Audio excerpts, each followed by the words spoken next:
চারটি প্রাণী মারা সম্পূর্ণরূপে হারাম।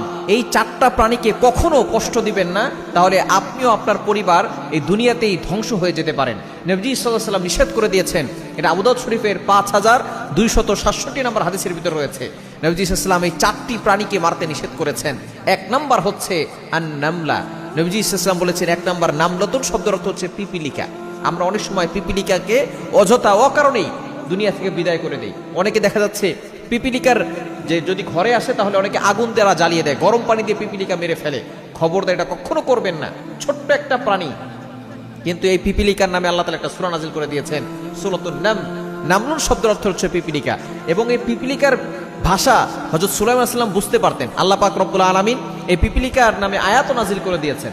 আল্লাহ তাআলা নিজে বলছেন 19 নম্বর পারা 17 নম্বর পৃষ্ঠা 2-3 নম্বর লাইন সূরা নামলের 17, 18, 19 নম্বর আয়াতে খুব চমৎকার করে জানিয়ে দিয়েছেন। ক্বালাত নামলাতু ইয়া আইয়ুহান নামলু দুখুলু মাসাকিনাকুম লা ইয়াহতিমান্নাকুম সুলাইমান ওয়া জুনুদুহু ওয়া হুম লা ইয়াশউরুন। সুলাইমান আলাইহিস সালাম একবার তার সৈন্যবাহিনী নিয়ে যাচ্ছিলেন।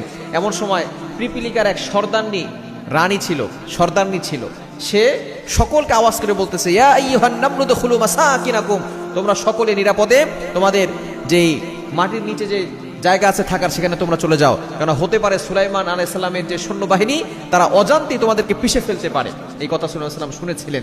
আল্লাহ পাক রব্বুল আলামিন এটা আয়াতে কোরআন কারীমের ভিতরে আয়াত করে কোট করে দিয়েছেন। সুতরাং এই পিপিলিকা কখনো আপনি আঘাত করবেন না, কখনো পিপিলিকা মারতে যাবেন না। হ্যাঁ, যদি বেশি কষ্ট দেয়, বেশি জ্বালাতন করে, তাহলে সেটা ভিন্ন বিষয়। তবে এক নাম্বার, পিপিলিকা হত্যা করা যাবে না। দ্বিতীয় নাম্বার হচ্ছে আন-নাহলা, মৌমাছিকে কখনো হত্যা করবেন না। আমরা অনেক সময় মৌমাছিকে মেরে ফেলি। আল্লাহ পাক রব্বুল আলামিন সূরাতুন নাহল, মৌমাছি নামে একটা সূরা নাজিল করেছেন। এবং এই মৌমাছির মাধ্যমে কিন্তু মধু আছে। এই মধুর মাধ্যমে কিন্তু আমরা শিফা লাভ করতে পারি। আল্লাহ তাআলা মধুর ভিতরে শিফা দিয়েছেন, এটা আল্লাহ তাআলা নিজে বলছেন। কোরআন খুলেন 14 নম্বর পারা 13 নম্বর পৃষ্ঠা 6, 7, 8, 9 নম্বর লাইন সূরাতুন নাহলের 68, 69 নম্বর আয়াতে আল্লাহ তাআলা বলে দিয়েছেন খুব চমৎকার করে। আল্লাহ পাক রব্বুল আলামিন 69 নম্বর আয়াতের একটা অংশে বলছেন, ইয়াখরুজু মিন বুতুনিহা শারাবুন মুখতালিফুন আলওয়ানুহু ফি শিফাউল লিন-নাস। এটার ভিতরে আল্লাহ পাক রব্বুল আলামিন শিফা দিয়েছেন। সুতরাং মৌমাছি কোনো আঘাত করবেন না। 3 নম্বর হচ্ছে হুদহুদ পাখিকে। সুলাইমান আলাইহিস সালামের একটা পাখি ছিল হুদহুদ পাখি, সেখানে বিশাল বড় ঘটনা আছে, সেদিকে যাব না। তবে এই হুদহুদ পাখিকে মারবেন না। এবং 4 নম্বর হচ্ছে আসরাদু, এটা হচ্ছে চড়ুই পাখি। এই 4টা প্রাণীকে কখনো আঘাত করবেন না, তাহলে কিন্তু আপনি শেষ হয়ে যেতে পারেন। চারটি প্রাণী মারা সম্পূর্ণরূপে হারাম। এই 4টা প্রাণীকে কখনো কষ্ট দিবেন না, তাহলে আপনিও আপনার পরিবার এই দুনিয়াতেই ধ্বংস হয়ে যেতে পারেন। নবীজি সাল্লাল্লাহু আলাইহি ওয়াসাল্লাম নিষেধ করে দিয়েছেন। এটা আবু দাউদ শরীফের 5267 নম্বর হাদিসের ভিতরে রয়েছে। নবীজি সাল্লাল্লাহু আলাইহি ওয়াসাল্লাম এই 4টি প্রাণীকে মারতে নিষেধ করেছেন। এক নাম্বার হচ্ছে আন-নামলা। নবীজি সাল্লাল্লাহু আলাইহি ওয়াসাল্লাম বলেছেন, এক নাম্বার নামলাতুন শব্দের অর্থ হচ্ছে পিপিলিকা।